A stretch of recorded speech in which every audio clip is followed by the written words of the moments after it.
15 сентябри соли равон асосгузори сулҳу ваҳдати миллӣ пешвои миллат президенти ҷумҳурии Тоҷикистон ҷаноби олӣ муҳтарам Эмомалӣ Раҳмон дар мулоқот бо фаъолони вилояти мухтори Кӯҳистони Бадахшон аз афзоиш ёфтани сатҳи ҷинояткорӣ изҳори нигаронӣ намуда ҷиҳати таъмини волояти қонун, тартиботи ҷамъиятӣ, амнияти шаҳрвандон, мусодираи силоҳу аслиҳа, лавозимоти ҷангии ғайриқонунӣ, ошкор ва пешгирӣ кардани қочоқ ва гардиши ғайриқонунии маводи мухаддир, ҷоннок намудани фаъолияти мақомоти иҷроияи маҳаллии ҳокимияти давлатӣ, сохторҳои ҳифзи ҳуқуқ, супоришҳои қатъӣ доданд. бо мақсади дар амал татбиқ намудани дастуру супоришҳои пешвои миллат дар вилоят ситоди байниидоравии мақомотҳои таъмини амният таъсис дода шуд. ситоди байниидоравӣ дар ҳамкории зич бо мақомотҳои дахлдор ва шаҳрвандони ба ору номуси шаҳри Хорух дар самти ислоҳи камбудиҳои аз ҷониби сарвари давлат таъкид гардида ба як қатор натиҷаҳои назаррас ноил шуданд. натиҷаи фаъолияти якмоҳа дар ҷаласаи васеи ситод бо иштироки фаъолон ва аҳли ҷамоатчигии вилояти мухтори Кӯҳистони Бадахшон муҳокима гардид. дар робита ба дархосту муроҷиат ва аризаҳои хаттии сокинони вилоят бахусус шаҳри Хорух ба нақшаи фаъолияти ситоди байниидоравӣ тағйироту иловаҳо ворид ва бо дастгирии ҳамаҷонибаи сокинони шаҳри Хорух тадбирҳои амниятӣ пурзур гардидааст.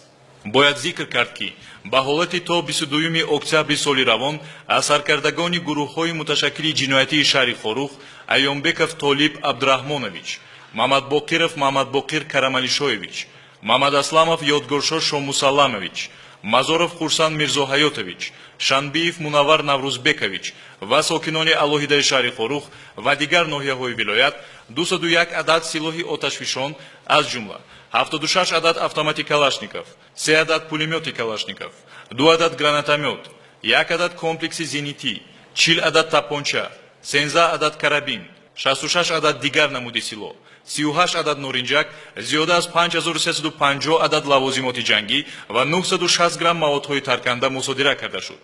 бояд фаъолияти пурсамари кормандони раёсати Кумитаи давлатии амнияти миллӣ, раёсати вазорати корҳои дохилӣ, мақомоти иҷроияи маҳаллии ҳокимияти давлатии вилояти мухтори Кӯҳистони Бадахшон ва шаҳрвандони бо азму иродаи шаҳри Хоруҳро дар мусодираи силоҳи оташфишон ва лавозимоти ҷангии ғайриқонунӣ қайд кард.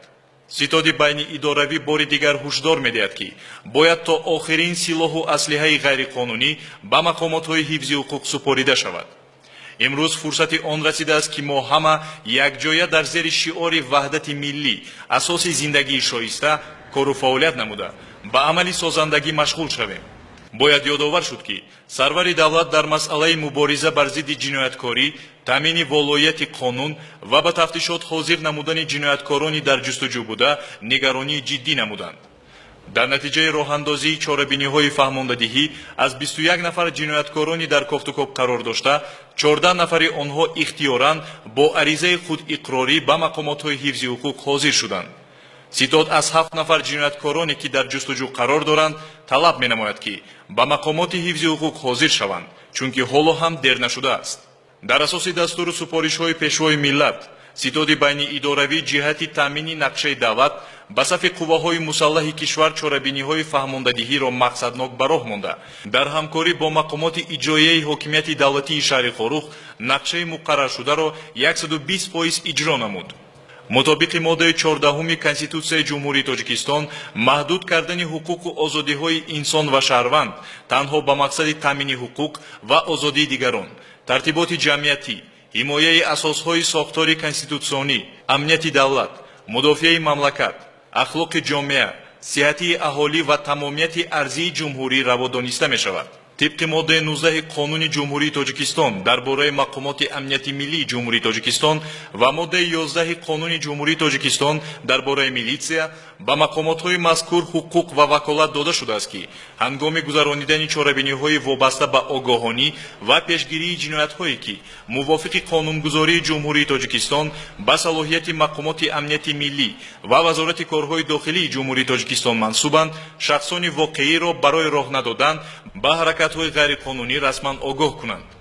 рӯзи 22 октябри соли равон аз ҷониби раёсати Кумитаи давлатии амнияти миллии Ҷумҳурии Тоҷикистон дар вилояти мухтори Кӯҳистони Бадахшон раёсати вазорати корҳои дохилии ҷумҳурии тоҷикистон дар вилояти мухтори кӯҳистони бадахшон ва прокуратураи вилоят мутобиқи қонунгузории ҷорӣ саркардагони гурӯҳҳои муташаккили ҷиноятии шаҳри форӯх ва ноҳияҳои шуғнону рӯшқалъа Айёнбеков Толиб Абдурахмонович, Мамадбоқиров Мамадбоқир Карамалишоевич, Мамадасламов Ёдгоршо Шомусалламович, Мазоров Хурсан Мирзоҳаётович, Шанбиев Мунаввар Наврузбекович, Раҷабов Зоир Карамхудоевич ва Алватшоев Амриддин Бозорович ба бинои прокуратураи вилояти мухтори кӯҳистони Бадахшон даъват гардида дар алоҳидагӣ нисбати онҳо огоҳии расмӣ эълон карда шуд. нисбати ҳар яки онҳо протоколи огоҳии расмӣ тартиб дода шуд ки он ҳамчун санади меъёрии ҳуқуқӣ эътироф мегардад. номбурдагон ба протоколи огоҳии расмӣ шахсан имзо гузоштанд. аз онҳо қотеона талаб карда шуд ки ба амалҳои ҷинояткорона қатъан хотима бахшанд, махсусан минбаъд ба содир намудани ҷиноятҳои зерин роҳ надиҳанд. ташкилу роҳбарии гурӯҳҳои муташаккили ҷиноятӣ, иттиҳоди ҷиноятӣ, даъват ва ҷалби ҷавонон бо мақсади содир намудани бетартибиҳои оммавӣ, ғасби бинои иншооти давлатӣ, қасдан несту нобуд ё вайрон кардани молу мулк, таҳқири намояндаи ҳокимият, авбошӣ, қочоқи маводи мухаддир, силоҳу аслиҳа, гузаронидани ҷамоматҳои афроди ҷиноятпеша, сходка, роҳ надодан ба содир кардани ҳаракатҳои ғайриқонунӣ бар зидди амнияти давлату ҷомеа, ба саркардагони гурӯҳҳои муташаккили ҷиноятӣ мафҳуми ҷиноятҳои моддаҳои зерини кодекси ҷиноятии ҷумҳурии тоҷикистон ки ба категорияи ҷиноятҳои вазнин ва махсусан вазнин дохил мешаванд пурра маънидод карда шуд. 187 ташкили иттиҳоди ҷиноятӣ, ташкилоти ҷиноятӣ. 182 ғасби бино, иншоот, воситаҳои иттилоот ва алоқа. 188 бетартибиҳои оммавӣ. 189 барангехтани кинаю адовати миллӣ, нажодӣ, маҳалгароӣ ва ё динӣ. 195 ғайриқонунӣ соҳиб шудан, ба дигарон додан, ба соҳибияти каси дигар додан, нигоҳ доштан, интиқол додан, гирифта гаштани силоҳ, лавозимоти ҷангӣ, моддаҳои тарканда ва воситаҳои таркиш. 200 муомилоти ғайриқонунии воситаҳои нашадор ё моддаҳои психотропӣ бо мақсади ба соҳибияти каси дигар додан. 201 муносибати ғайриқонунӣ бо воситаҳои нашадор ё моддаҳои психотропӣ. 237 авбошӣ. 255 қасдан несту нобуд ё вайрон кардани молу мулк. 330 таҳқири намояндаи ҳокимият. саркардагони гурӯҳҳои муташаккили ҷиноятӣ як уҳдадор шуданд ки дар сурати риоя накардани талаботҳои дар огоҳии расмӣ зикршуда ва содир намудани кирдорҳои дар боло баён гардида омодаанд дар назди қонун бо тамоми қотеият ҷавоб диҳанд.